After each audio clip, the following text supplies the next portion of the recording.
All right. Hey, I think we're live. We're live. And I want to welcome you guys to Making Comics Ideas to Script. We're number. live. And I want to welcome you guys to Making Comics Ideas to Script. Ben, I muted you because it was coming back through on your end. Oh, yeah. I noticed that. Thanks, buddy. Sorry. It's all right. Can we hear each other now? Are we good? Yep, we're good. Okay. All It right. wouldn't be a stream without a few boomer issues. Right. Especially with me in here. So. Me too, buddy. Me too.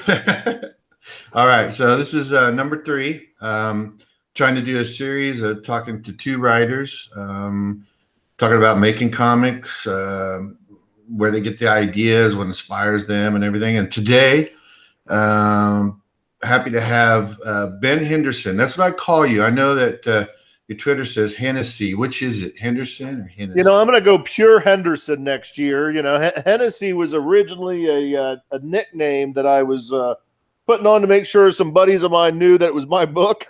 All right. Okay. But it got a little bigger than just being me and a couple buddies, thankfully. So, yeah, it's Henderson, man.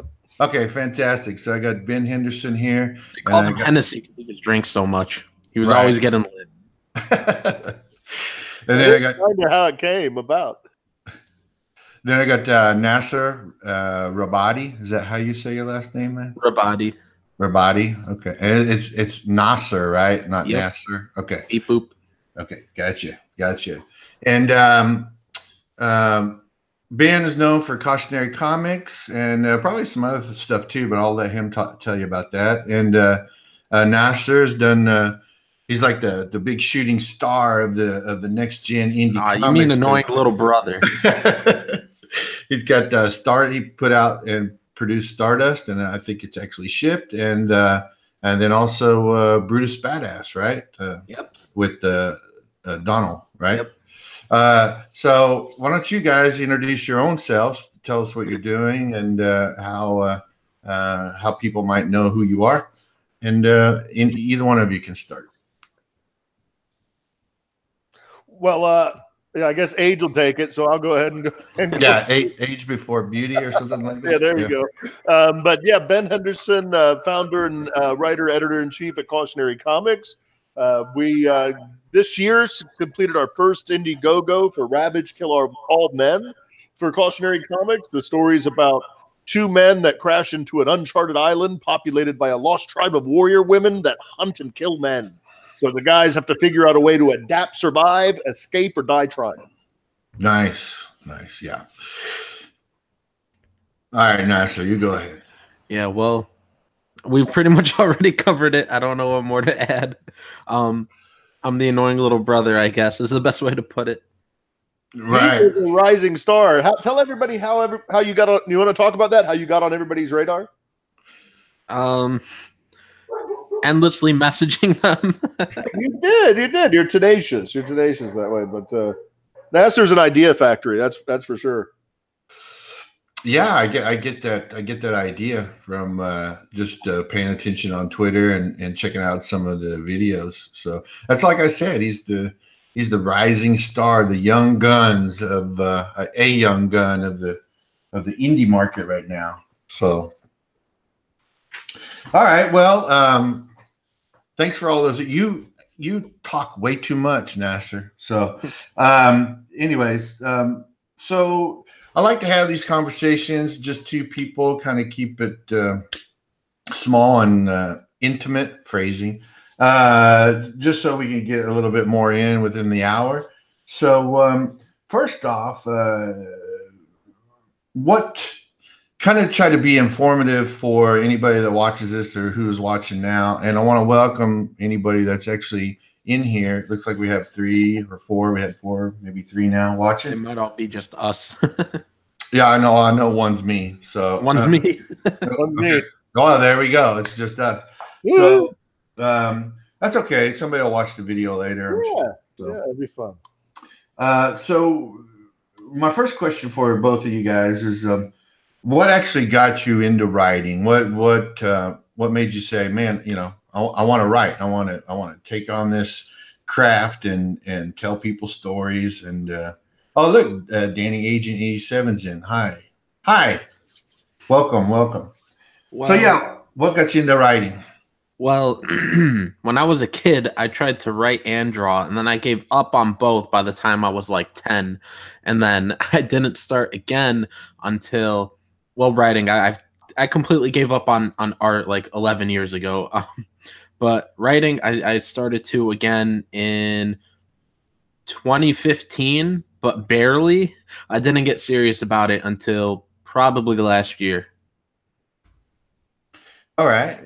Was there a turning point that said I'm going to get serious about it, or Um, just well, when I started to write again in 2015, I didn't know how to. I didn't know anything, so I tried to have a co-writer, a writing partner, and this person got nothing done, and I was just tired of them holding me back. Like they didn't show me anything. I hardly wrote anything, got nothing done.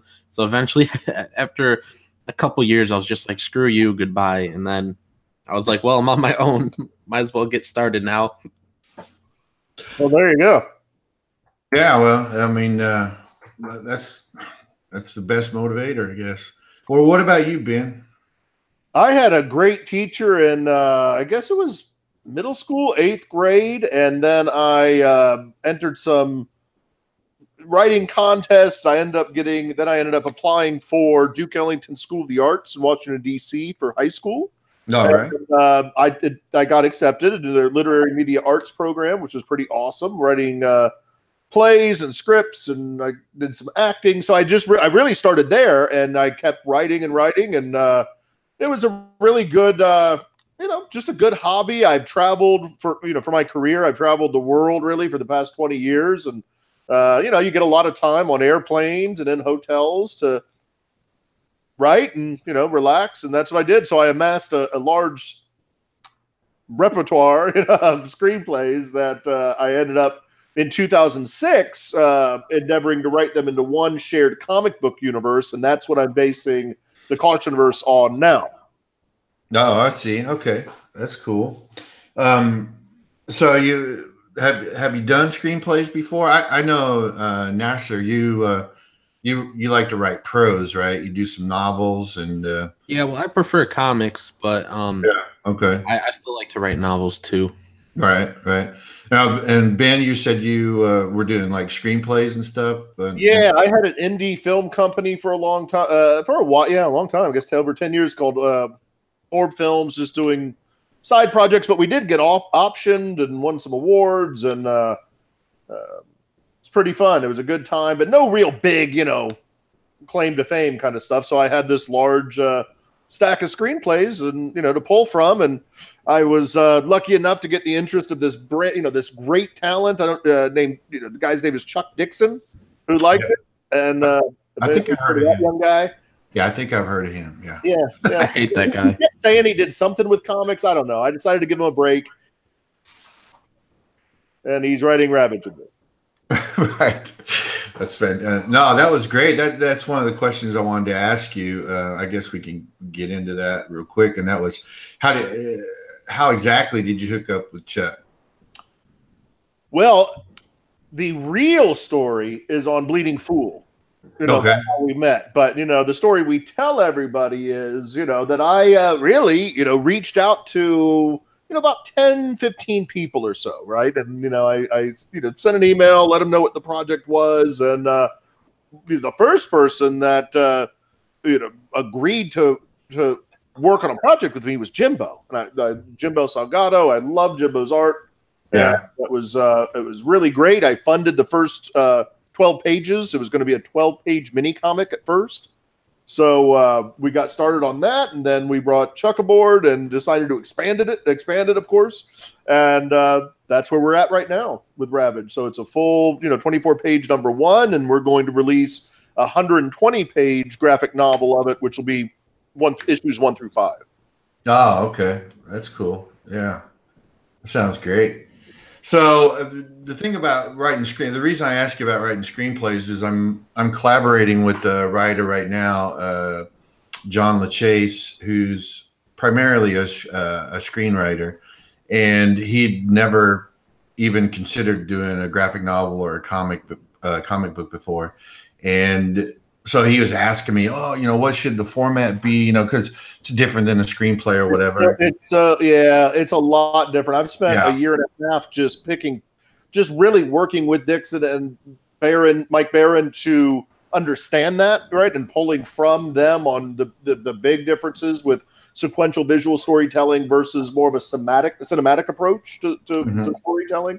There's a lot of similarities, right? But the pacing is different. There's just a lot there that's different than the way I approached my movies. I still want to have that 80s grindhouse action fun. All of my scripts, I want to have that. But that's really where they base from. I had a lot of people ask me, they're like, "Man, you're retro. How did you write all your scripts like that?" I'm like, "Well, the first 20 of them were written in the 80s and 90s." Right. I was there, man. So, it's pretty much it. Yeah. So, like I said, Nasser, you've written some novels and stuff. You find that writing style quite a bit different than writing for a comic book or for sequential art? Kind of, because it's a lot more to think about with a novel, and like thinking of all the descriptions and trying to make everything sound a little more unique. Whereas in a comic, there's not that much of that. I mean, there's a few narration boxes here and there for the stuff that people can't really feel, by looking at the art. Or if you're talking about like what somebody's thinking, there's that too. But for a novel, there's just a lot more that goes into it. Yeah, I mean, like with writing a novel, you don't have that art aspect of the storytelling that you do with a comic, where people can look and see the story you're trying to tell, like the background, the world, the characters in there. And in the novel, right, you kind of have to describe it for the reader. You have to set them in the setting, right? Yeah, and it's just so hard, because it's like, how do I write this when I'm doing a novel? It's like, how do I write this in a way that screams 2-page spread? Like, I just can't do that. Right. Yeah. No, I can totally understand that. So, what do you draw for your inspiration? Do you draw from anything, like movies? Like, what's your favorite? Well, first off, let me ask you, do you have a favorite genre that you like to write for? Or are you just all over the place, whenever the mood strikes you? Mostly I do horror. Yeah, you're a horror fan? Okay. Yeah, I do a lot of sci-fi. I like that. I like fantasy and action adventure. Okay. I don't like to just say that my writing is just one thing. It has elements of a lot of different. Right. There's horrific elements in Ravage. There's a lot of funny moments in Ravage. So, I'm just going to let it be its own thing.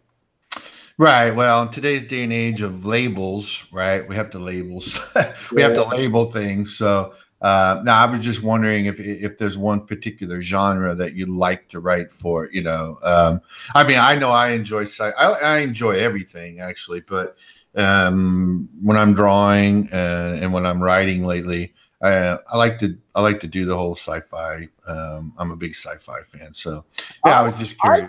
I'm doing a sci-fi one right now. Doing a rewrite on it. Anyway, I'm pulling from a lot of the 70s sci-fi art. Okay, yeah. I look at it, and actually, if you look on Twitter, there's like 70s sci-fi something or other.com. Yeah. It's like nice matte paintings, of all that stuff. I love that stuff, and I'll just kind of veg out and look at that stuff and right. So it's good. So you say that you actually get some inspiration from art, then, right? Oh yeah, music and movies and art. I have my walls are filled with prints and original art and just stuff to keep me going. You find your muse everywhere. Yeah, that's true. That's true. What about you, Nasser?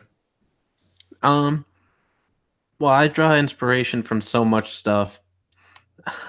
It seems like literally anything. Like, there have been times I've just looked out the window and I've been like, that's a good story idea. Don't ask me. Half the time I don't even know where they come from. Like when I first started talking to Donald, and he came to me, he's like, I got this idea called Brutus. And I was like, why don't you read something from me first? And so I sent him a script that from something I wrote called The Ninth Men. And I got the idea when I was on vacation. I don't know where it came from. I tried to tell my friend Tim about it like the night before I wrote it. I was like, got this idea. He's like, what is it? I was like, I don't know. Like, it's hard to explain. I just had an idea. I don't even know what they are sometimes. It's just like I got something in my head. I'm like, I know I got a story in here, but half the time I don't even know what it is. I just stream of consciousness, all of this stuff. Like I don't do any planning really. But a lot of it comes from comics, radio shows, those old ones. Those are the two places it comes from mainly, but music too. I always got to listen to something when I write. Oh, that's interesting. Because I listen to music when I draw, but writing, it just seems like I have to have like complete dead silence when I write, just because I don't know, I get all scatterbrained. I don't know. I like the music too. I like to think of a soundtrack for the trade paper, for the script, or for the book, and kind of play that mood music, when I'm writing it, or to take me back to a certain time. Well, it has to be something I heard a million times, so I don't get distracted by the lyrics. So if it's any Beatles album or Best of the Stones or Best of the Beach Boys, it's not going to bother me because I've heard them all so many times that it's just going to be background noise. No, I gotcha. Yeah, that you guys are a lot more talented than I am then at writing, because I get distracted really easily when I write, and it seems like I have to have like this singular focus on what I'm doing when I'm writing. Drawing is a completely different thing. When I'm drawing, I can talk to my grandkids, or I can listen to music, or I can argue with the wife or whatever's going on at the time. So. But yeah, writing is completely different for me. Yeah. So let me see here. Let me stick my head in the chat here real quick. We've got about 6 people there. The DJD show says, hey, everybody. Nasser responds, of course, with his robot binary. That's great.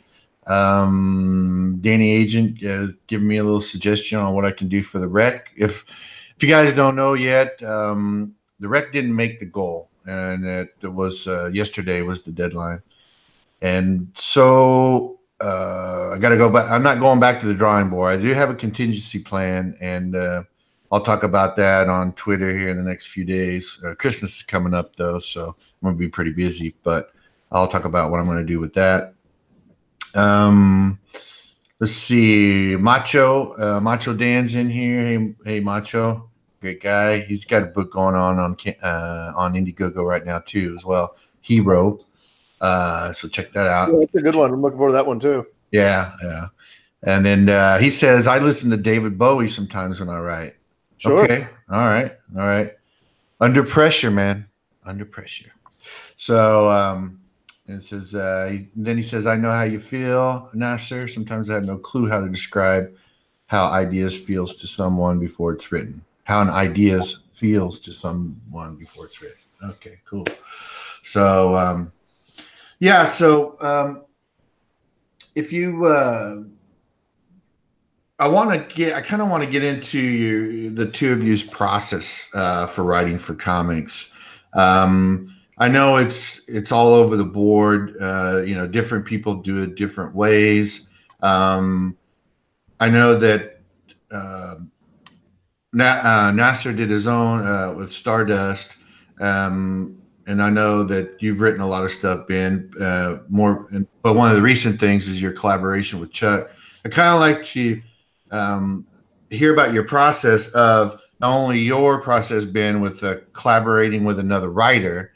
And Nasser, if you've done that before too, feel free to chime in. And then also Nasser, with you getting ready to take your idea, take it to script, and get ready to collaborate with an artist. So Ben, I'll let you go first, man. Sure. What's your writing process first, and then how is it with working with another writer? So really, from initial concept to script, a lot of it is just daydreaming, right? I'm either on a plane or I'm driving. I like driving a lot. I like going to the beach a lot. Just someplace where I can kind of get away and just think, right? So I take notes on my phone. I'm either taking voice memos or just jotting down little notes, and then I'll sit down when I have the time to do so and create my own kind of beat sheet. So I'm hitting the main points of the plot that I want to map out in each of the 5 issues.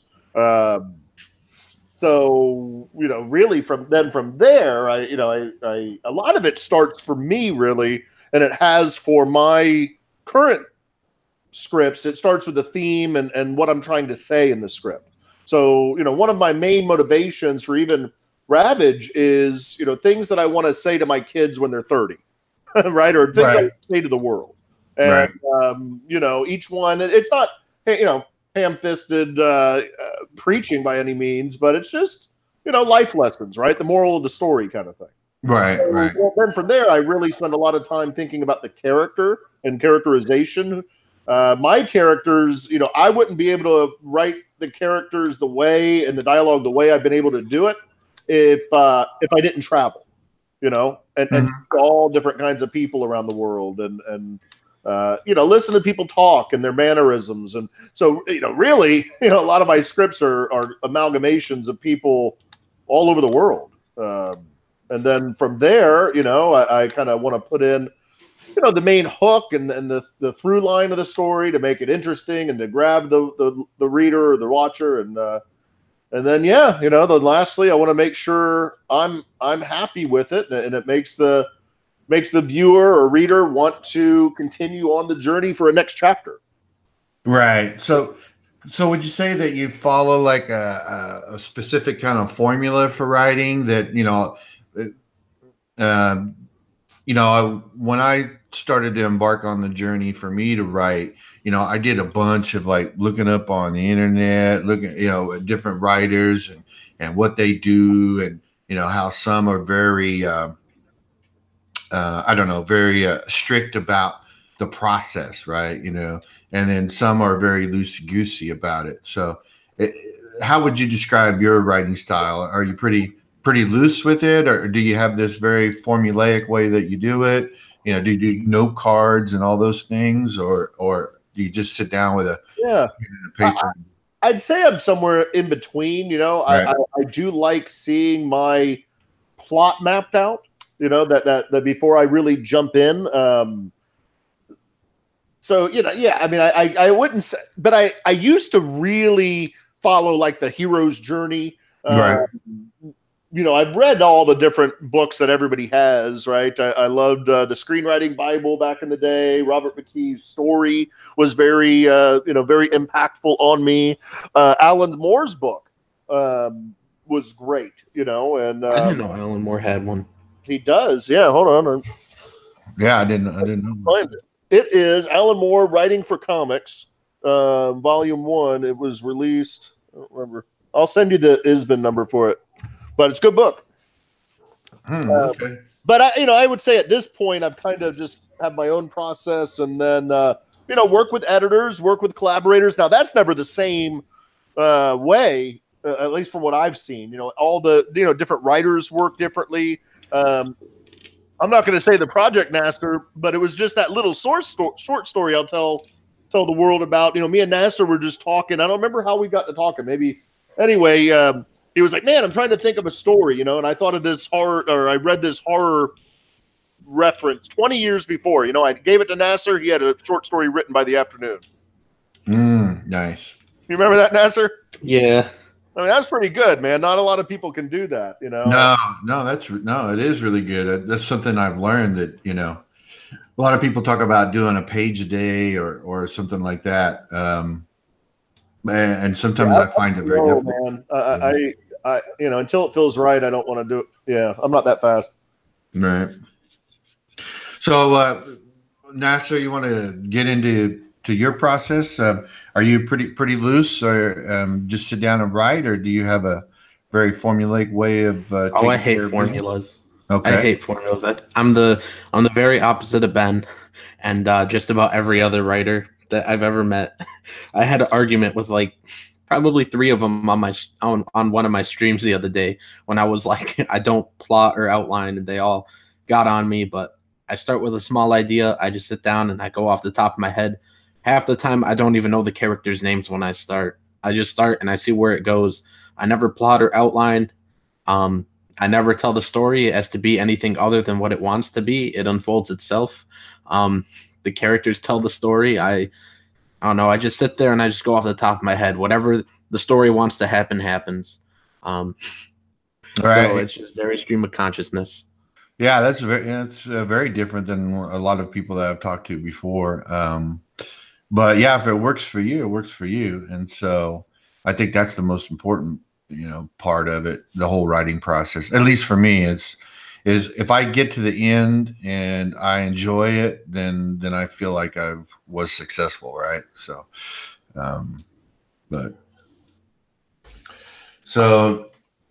what about Ben? What about you? And did you find it difficult? Do you find it difficult to collaborate with other writers? Well, specifically your experience with Chuck. Yeah, not Chuck ever. Not usually. Only Nasser. Only Nasser. Okay. No, I honestly, I had said a decade ago, I am never writing with anybody else again. I had seen in the movie industry that a lot of good, not mine per se, but a lot of good projects just got crushed because they were designed by committee. Yeah. This much fun, and we need this kind of music, and we need this. Well, you know what? Now you've destroyed what made it cool and unique originally. Right.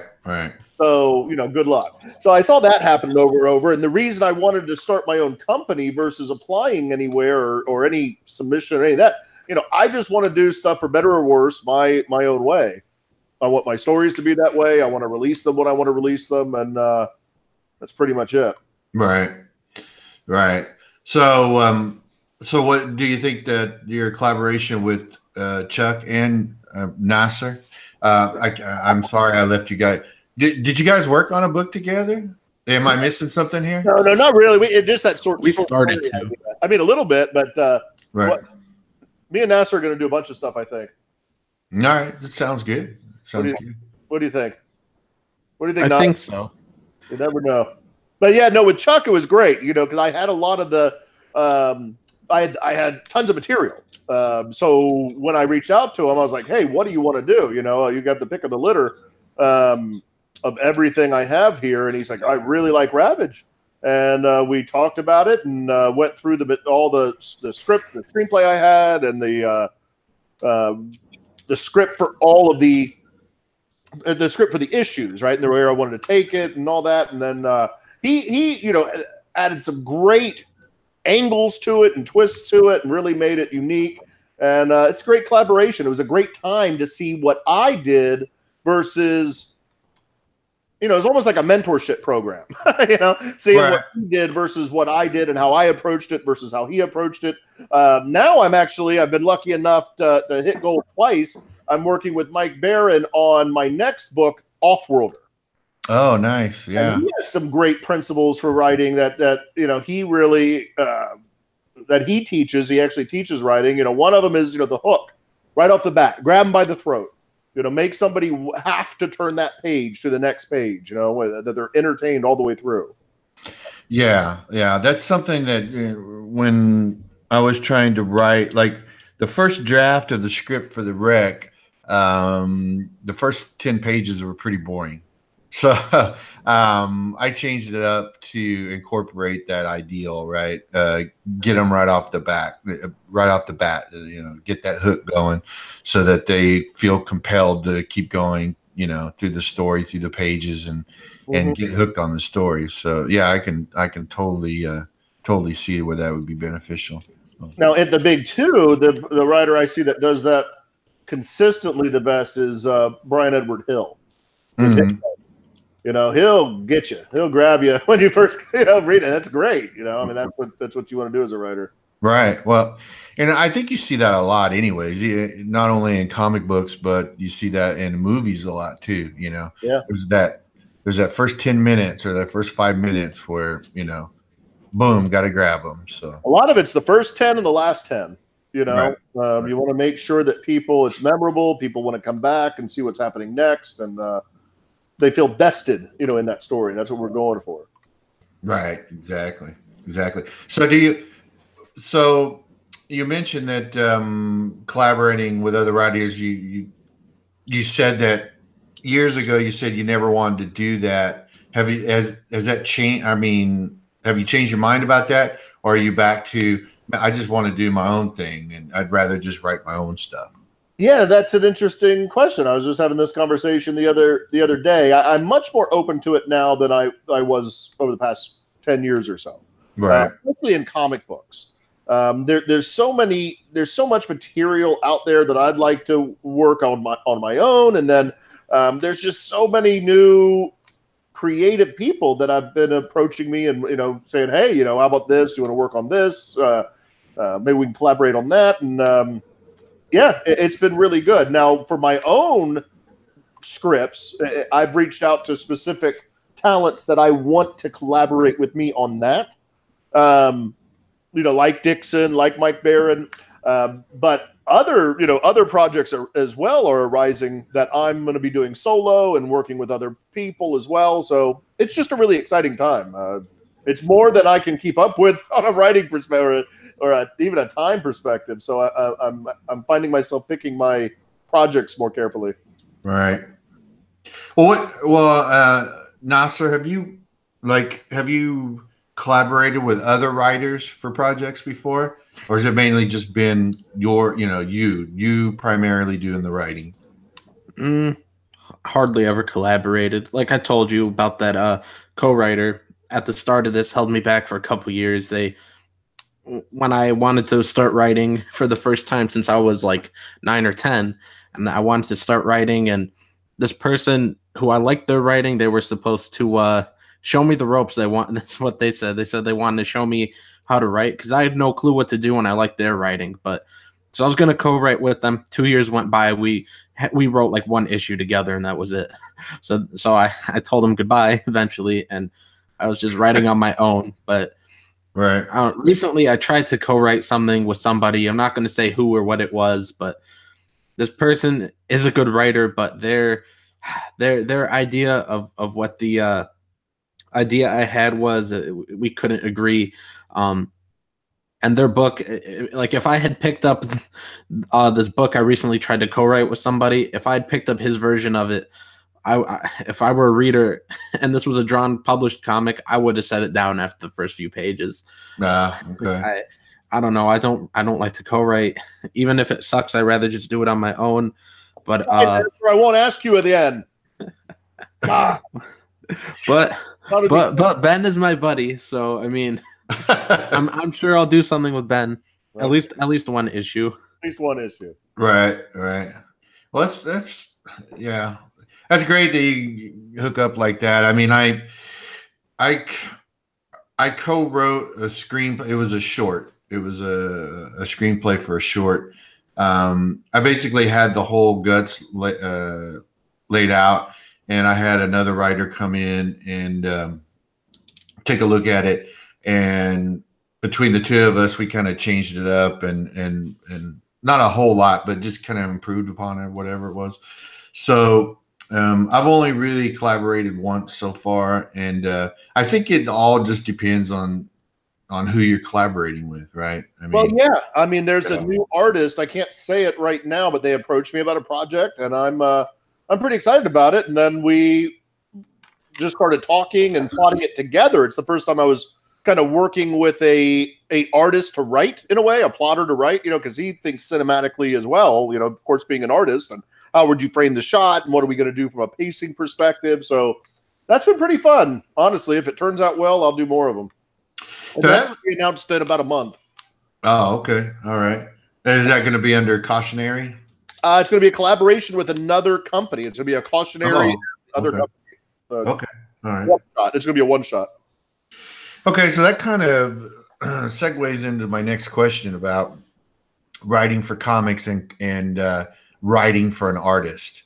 I've said this before on the first 2 episodes of this little making comics thing with the other writers, but I like to hear the writer's perspective because I'm a little different because I write for myself. I'll write and then I'll draw it. So the way I approach writing a script for comics probably a lot different than how you guys do it.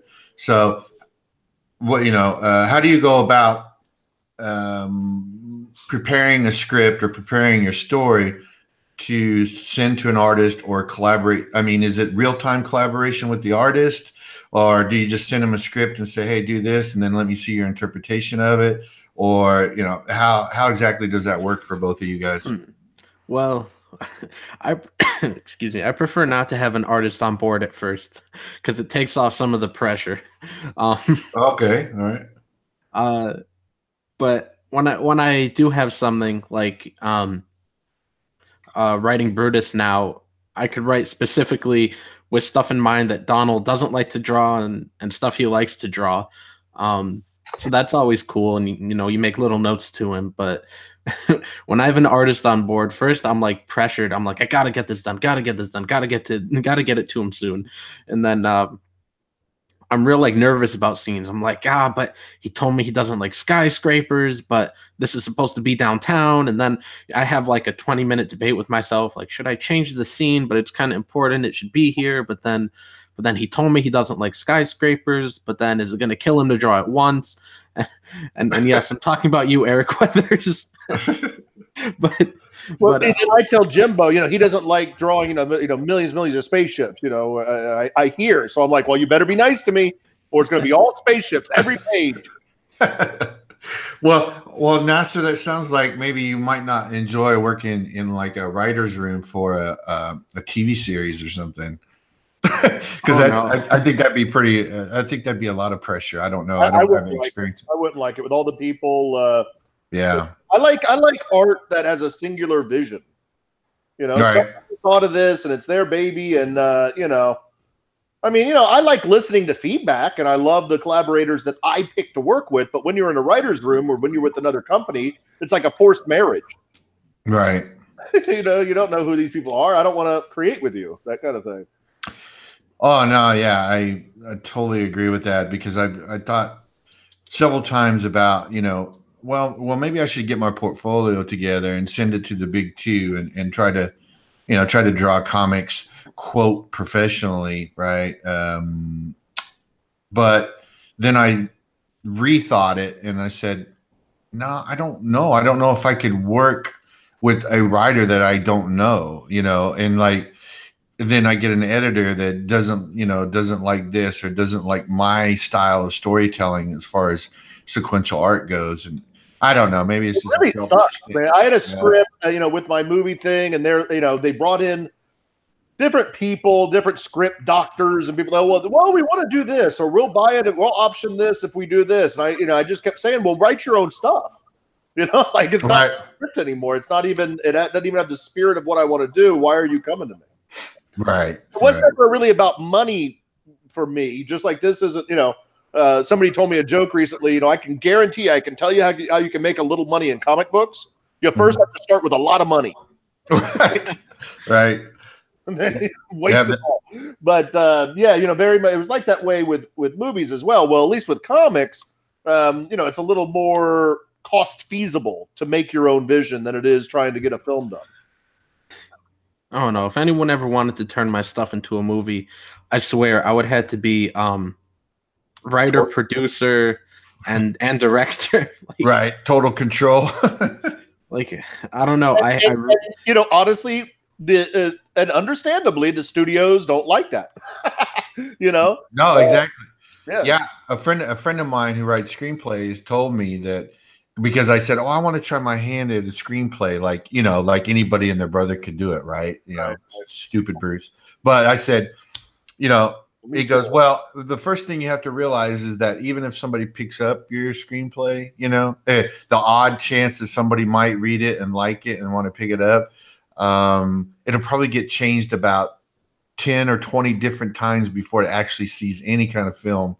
And it might not even be the same thing that, that you wrote. might have a different meaning after they get done or whatever. So I had a movie option. I remember thinking that I was king of the mountain, that it was happening. I was going to be a right. Anyway, it just they optioned it. It happened, but nothing came out of it. Nothing, yeah, because they might option it, right? If I understand it correctly, they might option it, and then it might just set forever because the project doesn't happen. That happens more often than not. Right.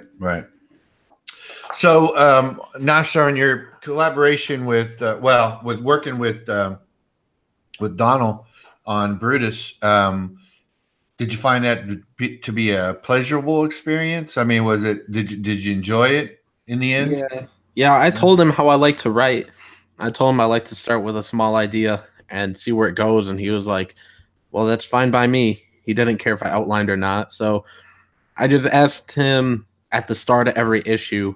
Well, so far I wrote 4 of them, but we're doing some big rewrites now to 2 through 4.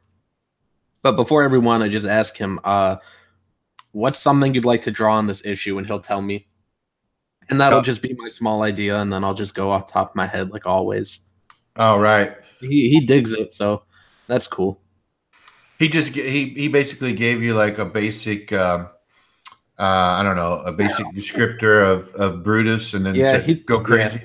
Yeah, he told me who Brutus was, and then he had the villains. He had them drawn, but he didn't have much of a story for him, and so I was like, okay, cool, I'll do something with him. And then I came up with Gideon, but because we talked about giving him a sidekick, so I was like, all right, here's Gideon. So I was writing Gideon as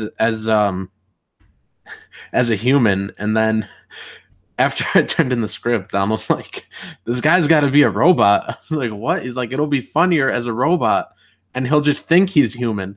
And I was like, okay, sure. But then I was like, but there's this one scene where he can't, because like I clearly write that he has an arm like a human, and like Donald, how he drew him like just like a floating head, and, right?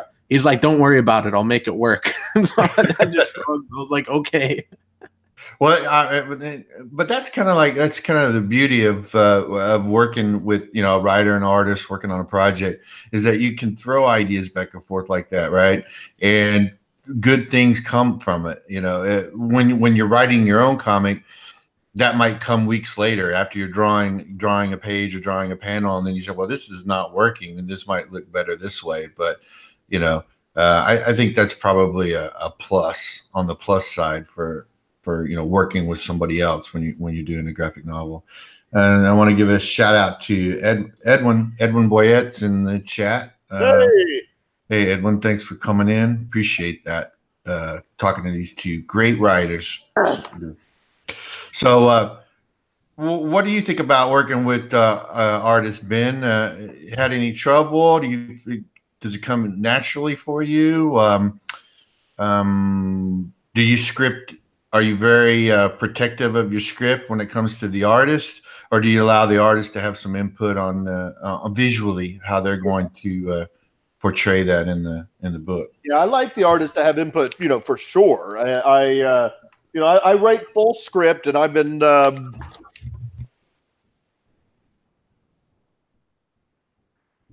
I lose you? About. Whoops. Can you hear me? I can hear you now. I didn't hear what you said before. Sorry about that. I said that absolutely I love Jimbo, and who I've worked primarily with, from an art perspective. I love when he comes up with new ideas and new fresh approaches to it. Yeah, absolutely. I have no problem with that. I like writing full script, so I'll write what I see for the page and the panel, and he's asked.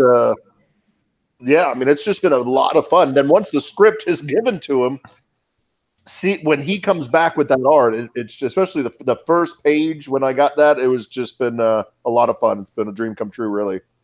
Right. Yeah, that's got to be pretty exciting to actually see it visual. Like I said, I'm working with John LaChase on a book that he's done. It actually started off as a movie script. It's going to be pretty exciting. Oh, that's cool. And it's called Go to Hell. And when I started doing concept art for him, he was like, "Oh my God, I can't believe these characters. They look. Finally, I get to see them, right? Right, right. So yeah, I could see that. So definitely on that. But there's a question I did want to ask you. I haven't asked anybody else I've had on the show before, but I think it's helpful to people watching or anybody that likes to write to hear what other people's processes are. But when you sit down to write, do you make it a point? Do you have a goal every day to write something, to write a page, to write a chapter, to write? I don't know. Do you have specific goals on a daily basis, or do you? Yep. Okay. All right. You want to share those? Yeah. When I was reading Stephen King's book on writing, and he's a big inspiration to me, he said he tries to do 2,000 words a day. So I told myself I'll do 3,000 a day. So my goal for novels is 3,000 a day. Sometimes I could do more, and that's how in what was it, like 5 months I wrote 4 novels, trying to do 3,000 words a day. One of them I wrote in 2 weeks. But I was also unemployed at the time, so I had a lot more time on my hands. Right. Well, that's my goal. But like last Sunday, I got like 5,000 words done. So that's my goal for novels. But for comics, at least 20 pages. But there have been times I've done like over 100 comic pages in a day. Jeez, man. Man, that's you're like a machine, dude. It's like I said at the beginning of the video. You're the young gun of the indie world there. I mean, I couldn't imagine. I mean, even for anybody, a veteran in the industry, that's a lot of paper. There, man. All writing's rewriting. So as long as you are, as long as the quality's there, if you can produce at that pace, it's going to be something. But always be improving, I guess, is what I would tell everybody, +1 every day. Learn something new every day, a new writing tip, or whatever it is you do. Learn something new every day. Well, half of it comes from, if I'm not writing, I feel like I should be, and I get real nervous, and I'm like, stop doing whatever you're doing and go write something. Like, I get real nervous. Like, I was trying to go to sleep last night or the night before, and I was like, you got nothing done today. I know it's 1 a.m. and you're trying to sleep, but get out of bed and go write, which I didn't do because my computer's in the basement. Like, ever since I started to stream, I just started leaving it down here. But before I started to get on live streams, I had it up in my room. So there used to be times where it's 3 a.m, I can't sleep, and I'm feeling bad that I'm not writing at 3 a.m. So I would grab my computer. But now I don't write at 3 a.m. I'm sorry, man. Donald had me hack your phone. That was him. That was his voice that you keep hearing to get up and go right. But yeah, if I'm ever doing anything, the voice in my head says you should be writing, and I just go to the computer. Wow. Oh, yeah. That works the same way with art too, Nasser. I could sit down like every day that if I sit down to watch a football game, I'm a big football fan.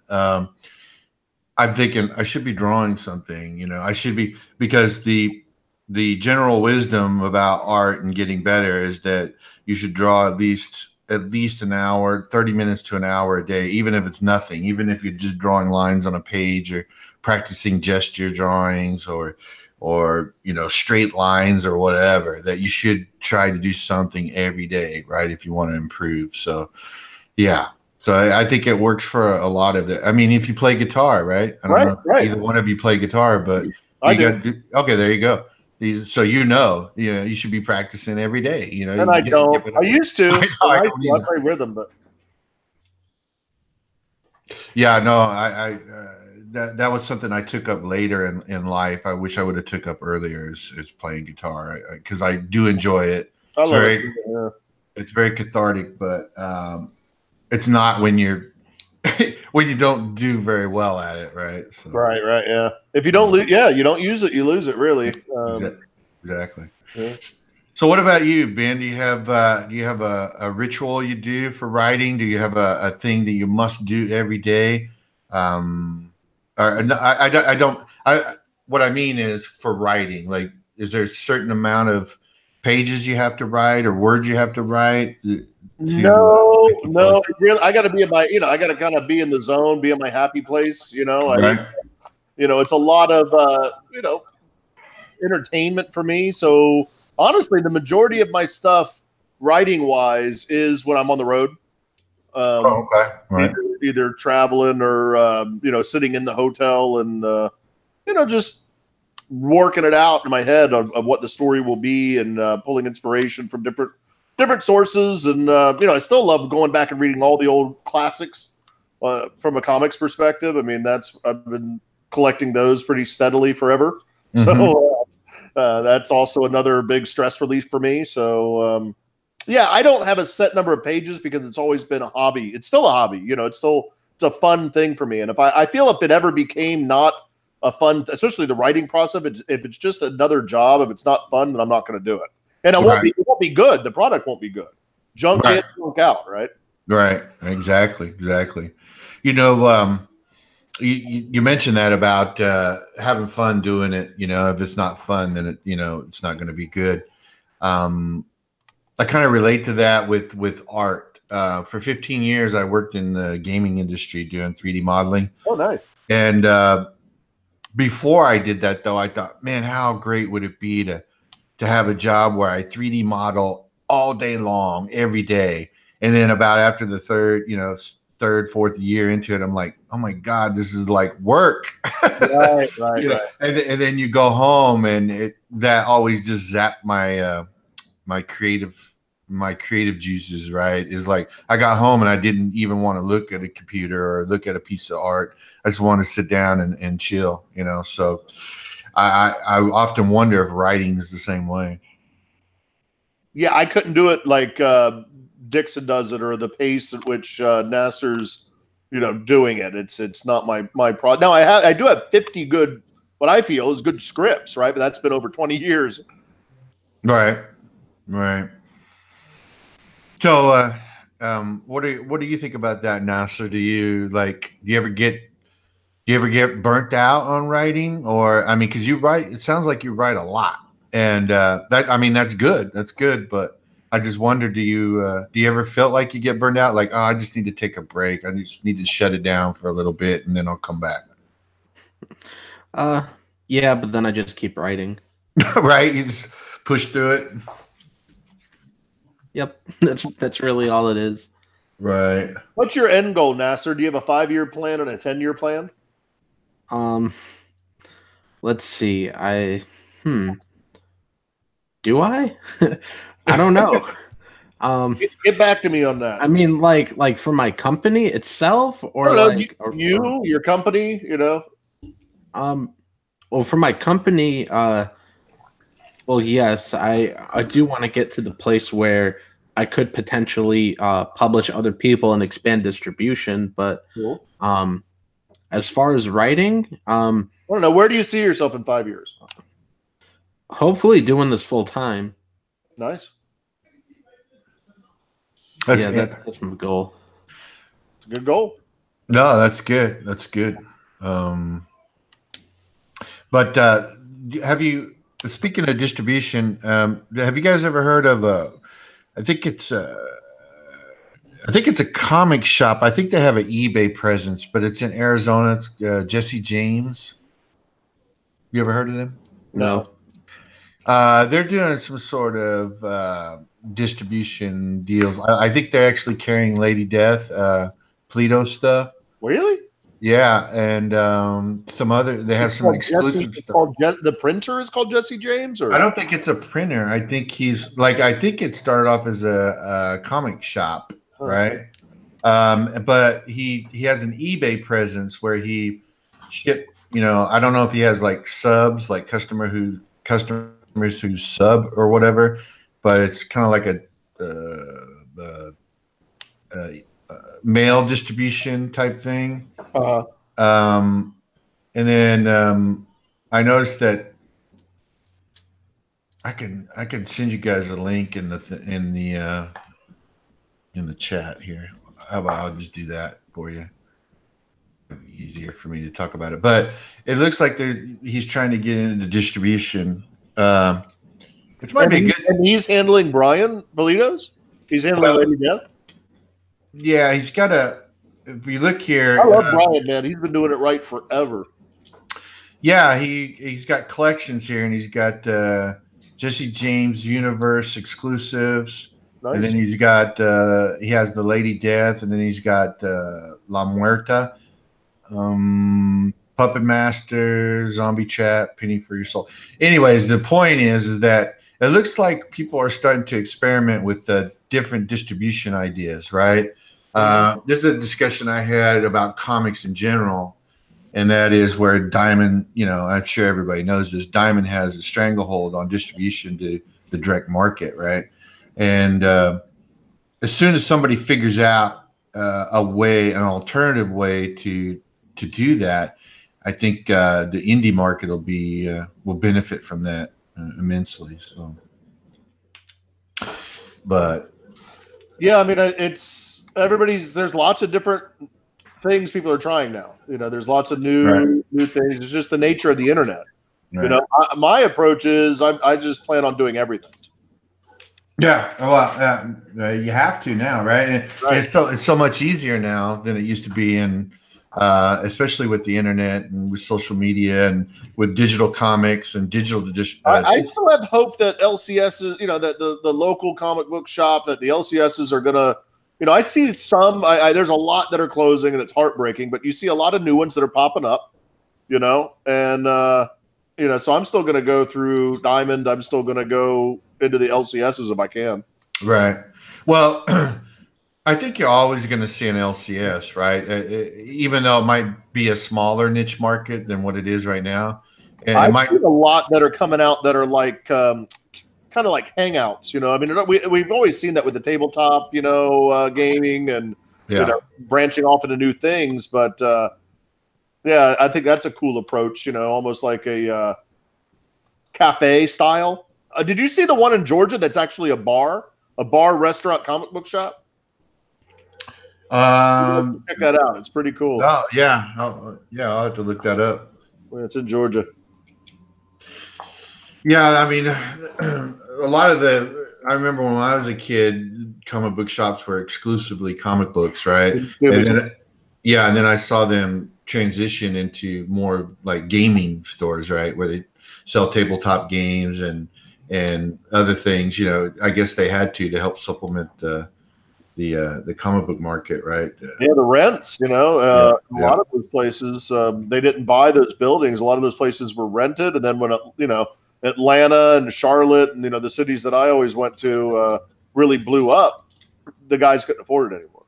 Right. Yeah, well, it's a very interesting time for the indie market right now. I noticed a lot of good stuff coming out as far as independent comics go. A lot of talented people such as yourselves, and I don't know.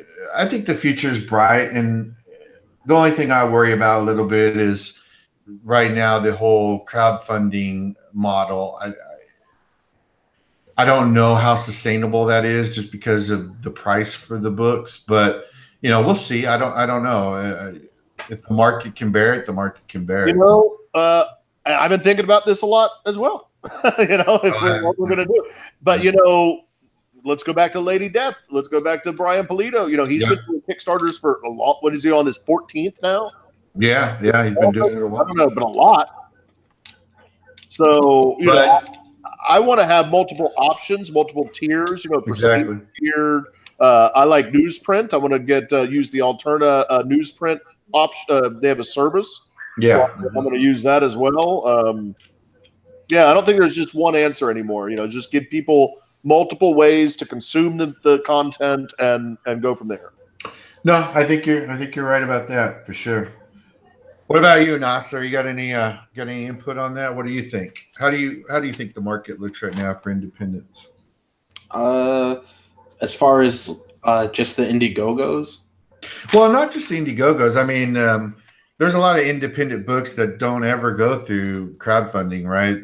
They're either just strictly digital, right? Comixology or Comic Central, I think, is the other bigger one. Not quite as big as Comixology, but probably bigger than most. But yeah, digital distribution of independents or whatever. How do you feel that Well, tough market, and I feel that the big two have hurt everybody. Because when the big two do good, everybody does good. But now that they've shot themselves in the foot, they're hurting everybody, to be honest. And a lot of my pals that have worked at like Image and those kind of companies, a lot of them have showed me the numbers. You know, a lot of these pros brag about my digital sales, you know, Comixology, whatever. But I mean, I have pals that did a 4 or 5 issue series at Image.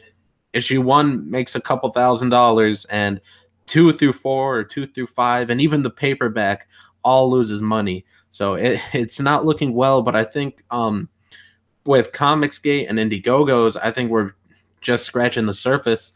I think there's a lot more people to bring into this. Right. Well, and I think that's the key, is just reaching more people, right? Getting more and more people into the fold, into the group, or not the group, but into comics in general, and letting them know that, you know, there's more than just Marvel and DC out there. There's a lot of really talented independent creators doing really good stuff out there, and if you just get in front of enough eyeballs, I think it'll do really well. Now, we've been about an hour, and I don't want to hold you guys a whole lot longer, but I would like to ask you just my last question would be, for any aspiring young, could be old like me, writers out there, do you have any singular piece of advice that you could offer up, either encouragement or things to do, practices, or you know, anything? Yeah, I would say that, you know, don't just think of yourself as a writer, think of yourself as an entrepreneur, right? And you know, put your money where your mouth is, you know, right? It might cost a little bit of money to get an artist. You know, it's going to be very hard to find an artist that's going to just work for free for you. Right. I have a lot of writers that contact me. Hey, do you know of an artist that'll just do this? And you know, that's going to take, you know, at least a day, but it could take a week or so of their time to make covers in 5 pages, right? Or something like that. So well, that's at least a week, if not more. At least, right? And they're just saying, hey, you know, get them to do it. So invest in yourself, you know, find a collaborator, get your project out there. But the internet's democratized creativity. You know, you don't have to submit it to any other, you don't have to submit it to us. You know, you make your own company. If you want help from a collaborator, if you want help from a publisher, go to the publisher that treats you right.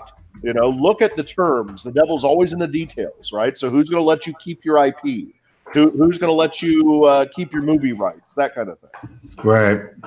Yeah, and I can and I'll vouch for what you said about asking artists to work for free. I think that's one of the worst, not worst, but that's one of the most feared things I ever hear from people is, do you want to work for spec? You know, and it's like, well, no, I can't really do that for you. I could try to help you out with price, but I can't work for free in hopes that you sell your product and then I'll get paid later. And I guess I asked the writers this, right? And they're like, well, you know, I want to work. If you can't save, you know, can you save a couple grand, right, to support your idea? You know, your vision. If you're not going to believe in yourself, you know, how are you going to get anybody else to believe in you? Right, right. You know, so make it happen. If you really believe in it, make it happen. And you'll be rewarded. You know, if it doesn't, you know, and listen, this is an art form that, like I mentioned before, has a low financial barrier to entry. So you can see if your ideas work or not. You know, have fun with it. Right. No, I think that's good. I think it's a very a good point that you make there. So, so just, I guess what you're saying is your main piece of advice would be just believe in what you're doing, and just go headstrong, right? Yeah, just do it. Yeah, yeah. What about you, Nasser? You got any advice for any aspiring writers? Don't be mad if you're not Alan Moore yet after you wrote a couple scripts. It's gonna suck for a while. Right, right. Yeah, that's kind of similar to something somebody told me as well when I started writing, was that I was so hung up on getting details right the very first time. And they were saying, no, just write. Just write. You're going to go back over it again and you'll probably rewrite some stuff and you're going to see you made mistakes or whatever. Just write it all down, because if you meticulously go through everything that you write right off the bat, you'll never finish anything. That's absolutely true. All writing is rewriting. I've gone 7 to 10 different passes, and then even those passes I've given to other writers on some of them. So yeah, get it down on the page and then rewrite. Right. So, because I'm typing and I can't talk at the same time because I'm not coordinated. Yeah, Edwin, I hear you, and thanks, man. I appreciate it. I'll hit you on a DM, or you can hit me or whatever, and we'll talk about it for sure. So, all right. Well, I guess I'll close up. Before I do, though, you guys want to just really quick close out, talk about anything you've got coming up, any future projects, anything you want to shill for right now. Anything really, your channels, YouTube, Twitter. I put a couple links in the description of the video. One to Cautionary Comics, Ben, for you. I didn't know what else you might want in there. And then Nasser, I put your YouTube channel in there. So yeah, just take it away, either one of you, in turn, and close it out for me. Great to be with everybody. You can follow me on Twitter and on YouTube, The Caution Zone. We have some new Indiegogos that'll be coming out beginning of next year, but stay tuned for those. And well, thanks for having me on. First of all, it's always cool to talk about writing, especially with Ben here. Because I dig his writing, and we both have two totally different approaches. And I bet he probably scratches his head whenever I talk about mine. And I like it's all right, like Bruce said, if it works, and you'll probably refine your approach over the years. I have. But either way, you could just find me on Twitter at Nasser Rabadi 13. I see you put it here in the description, so thanks. And my YouTube is also my name, which Bruce here also put the link to that. So thanks. Yeah, no problem. And I want to. You got anything coming up? Either one of you guys' future projects? Well, yeah, I got a short stories book, The Eclipse Theater, in probably 2 months from now. Okay, is that going to be a crowdfunder as well? No, that's going to be right on Amazon. Oh, okay, fantastic. What about you, Ben? The next one will be The Offworlder. It's a science fiction epic. It's going to be pretty cool. So keep an eye out for that, everybody. Okay, great. All right. Well, I'll close it up. First off, I want to thank Ben and Nasser for coming on. I really appreciate it. I know that I don't get a big audience here, but it's always fun to talk about the craft, right? Yeah, it is. Yeah. The artist, and I'm an artist as well, the artists get all the play on YouTube, right? Everybody wants to do the art stuff.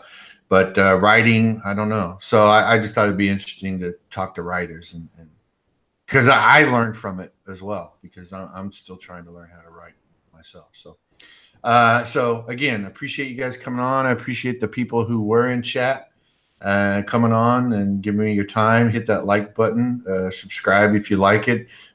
Put it in the comments if you'd like to see more of these. I've done 3 so far. I wouldn't mind trying to get some more people. Maybe I could pinch somebody for big name, like I don't know, Ben, like maybe Chuck or somebody. I don't know. You never know. I can find out that Christmas is always bad, but hey, next year you never know. Yeah. No, I'm going to take a little break for the Christmas. Not only Christmas but New Year's, because I'll probably be pretty drunk till 2nd or 3rd of January. So, but again, thanks a lot for coming on. I appreciate it. Thanks for the chat, and we'll see you next time. Thank you.